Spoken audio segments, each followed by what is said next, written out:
दोस्तों, ये कहानी है उस लड़की की जो एमए सेकेंड ईयर में पढ़ रही थी। वह पढ़ाई के साथ साथ नौकरी भी कर रही थी। एक दिन की बात है, कुछ ऐसा हुआ कि ऑफिस के स्टाफ वालों ने पार्टी करने की सोची। उस समय नवंबर का महीना था, महीना ठंड का था, तो सभी सोच रहे थे कि पार्टी कहां करें। हम सभी के बीच एक लड़की थी जो काफी अमीर घराने से ताल्लुक रखती थी। उसने सबसे कहा, मेरे पिताजी का बहुत बड़ा फार्म हाउस है, क्यों ना हम सब वहां पार्टी करें, और वो जगह भी यहां से काफी दूर है, हमें वहां पर कोई डिस्टर्ब भी नहीं करेगा। सबने कहा, हाँ हाँ ठीक है, हम सब वहीं चलते हैं। तो दोस्तों, उस वक्त तक तो हम में से किसी ने भी फार्म हाउस देखा तक नहीं था, तो हम सब बहुत ही ज्यादा उत्सुक थे उस जगह पर जाने के लिए। लेकिन सबसे ज्यादा उत्सुकता उस लड़की को थी। उस अमीर लड़की का फार्म हाउस हाईवे से काफी अंदर की तरफ एक जंगल में था। वो जगह एकदम सुनसान थी। जब सबकी पार्टी करने की प्लानिंग पूरी हो गई, तो उस लड़की ने भी अपने घर जाकर अपने परिवार वालों से वहां जाने की परमिशन ले ली थी। आखिरकार जिस दिन हमारी पार्टी थी, फाइनली वो दिन भी आ गया था। पार्टी रात के 8 बजे थी और ऑफिस के सभी लोग फार्म हाउस पर जाने के लिए निकल गए थे। कुल मिलाकर 12 लोग थे, कुछ लड़के थे और कुछ लड़कियां। जब सभी हाईवे पर पहुंचे तो देखा कि ये जंगल जैसा लग रहा है। अंधेरा भी काफी हो चुका था। सारा इलाका एकदम सुनसान था। रोड पर कहीं भी कोई लाइट नहीं जल रही थी। हम सब अपनी गाड़ी की लाइट से ही आगे की ओर बढ़ रहे थे। बस कुछ ही दूर चलते ही उस अमीर लड़की का फार्म हाउस आ गया। हम सबको वहां पहुंचकर बहुत अच्छा लग रहा था। हम सब वहां पहुंचकर मस्ती करने लगे थे। मस्ती करते करते हमें भूख लग गई थी। फिर हमने खाना गरम किया और सब मिलकर खाना खाने लगे, और कुछ लोग म्यूजिक चलाकर डांस भी कर रहे थे। जब मैंने घड़ी में टाइम देखा तो 10:30 बज चुके थे। मैंने सबसे कहा कि काफी समय हो गया है, चलो अब घर चलते हैं। तो सबने कहा, क्या यार, बहुत मजा आ रहा है, हम अभी और रुकेंगे, तुम जाना चाहती हो तो तुम चली जाओ। दोस्तों, उनकी बातों से ऐसा लग रहा था कि वो सब 3-4 घंटे से पहले यहां से हिलने नहीं वाले। मुझे लगा कि मुझे अब घर के लिए निकलना चाहिए। मैंने अपनी स्कूटी उठाई और घर के लिए निकल गई।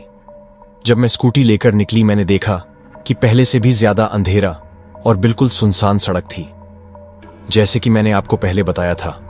तो दोस्तों, आगे बढ़ने से पहले जिसने भी चैनल को अभी तक सब्सक्राइब नहीं किया है, वो जरूर से सब्सक्राइब कर लें और घंटी को भी दबा दें, ताकि हर एक वीडियो की नोटिफिकेशन सबसे पहले मिल जाए। मैं अपनी स्कूटी की लाइट से ही आगे बढ़ रही थी। कुछ दूर पहुंचते ही मेरी स्कूटी अचानक से बंद हो गई। मैं बीच रास्ते पर खड़ी होकर स्कूटी को चेक करने लगी कि एकदम से स्कूटी अपने आप बंद कैसे हो गई। इसी बीच मेरी स्कूटी की चाबी अपने आप ही नीचे गिर गई।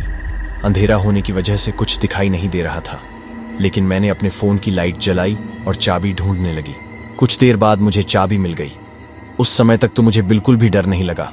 जब मैंने स्कूटी में चाबी लगाई, स्कूटी चालू हो गई। मैं धीरे धीरे हाईवे की तरफ जाने लगी। इसी बीच मैंने एक बात नोटिस की, और वो ये कि मेरी स्कूटी काफी भारी हो गई थी।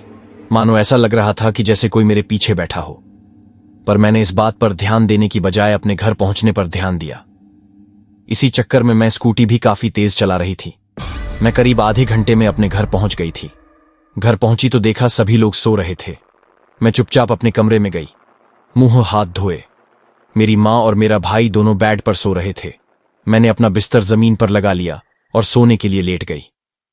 कुछ देर तक तो मुझे नींद नहीं आई, लेकिन फिर 10-15 मिनट के बाद जब मैंने अपनी आंखें बंद की, मेरे कानों में किसी के सांस लेने की आवाजें आने लगी। मैंने तुरंत अपनी आंखें खोली और चारों तरफ देखने लगी। मुझे कुछ भी दिखाई नहीं दिया। मैंने अपनी आंखें दोबारा बंद की, पर फिर भी मुझे वैसा ही महसूस हो रहा था। ऐसा कम से कम 5 से 6 बार हुआ। मैं डर गई।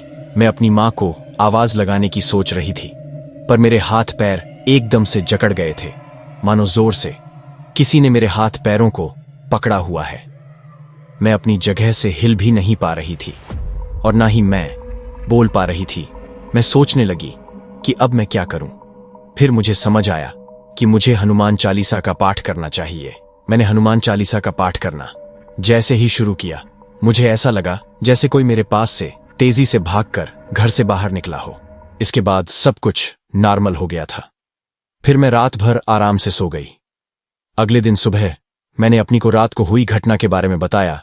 माँ ने सारी बातें सुन मंदिर से राख की छुटकी ले उसका टीका लगा दिया और मुझे समझाते हुए कहा कि आगे से कभी भी देर रात और सुनसान रास्ते से मत गुजरना।